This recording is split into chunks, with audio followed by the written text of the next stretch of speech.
Hi.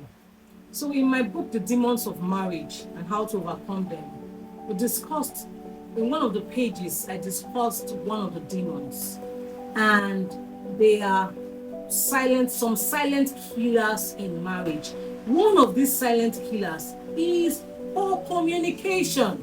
Now, have you ever seen a scenario where you were walking on the road or in a crowded place, maybe, or alighting from a bus, and you mistakenly stepped on someone's toe, and the person just turns angrily and like, why did you step on me? And you're like, oh, I'm so sorry, I never meant to. Now, what happened there? The person immediately takes back the anger, takes back the slap, takes back the shout.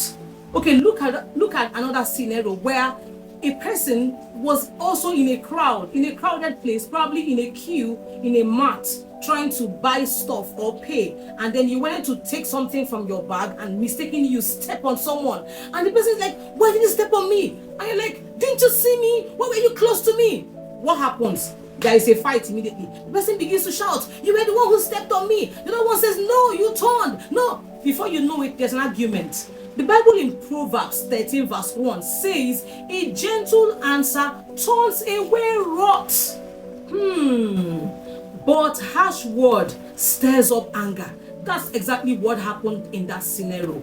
You must learn to communicate.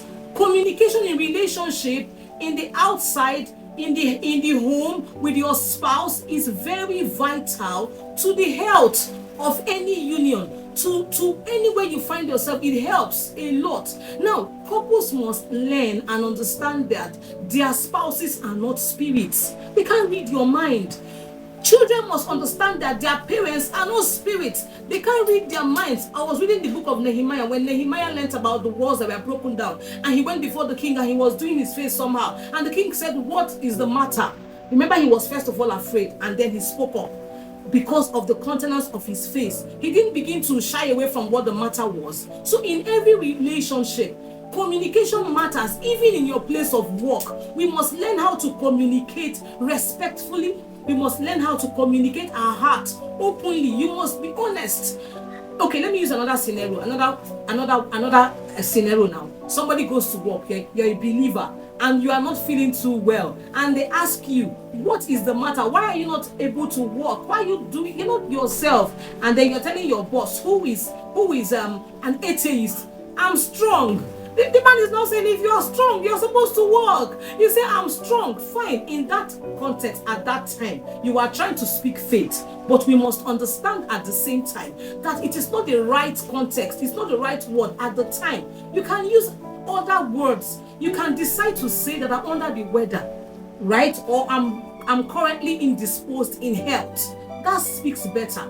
So if you are a Christian, it doesn't mean that you would not speak faith, but we must learn how to communicate rightly anywhere we find ourselves, at every occasion, at every time. Let us communicate rightly. Poor communication is very, very wrong. It brings down a whole lot. It leads to misunderstanding, that at the end of the day, when the person now understands, the person now says, oh, I never knew that was what you meant. Before, by then, the whatever wanted to go wrong would have gone wrong. So we must at all time learn to communicate rightly. Even as a woman, when you're doing your face like this, when a guy is asking you what's the matter, better tell him. Don't be saying nothing. Some men don't understand when we say nothing. So we must at all time speak up. Yoruba will say it is sorrow soke. So speak up. God bless you. I'll see you again. Ciao. Bye.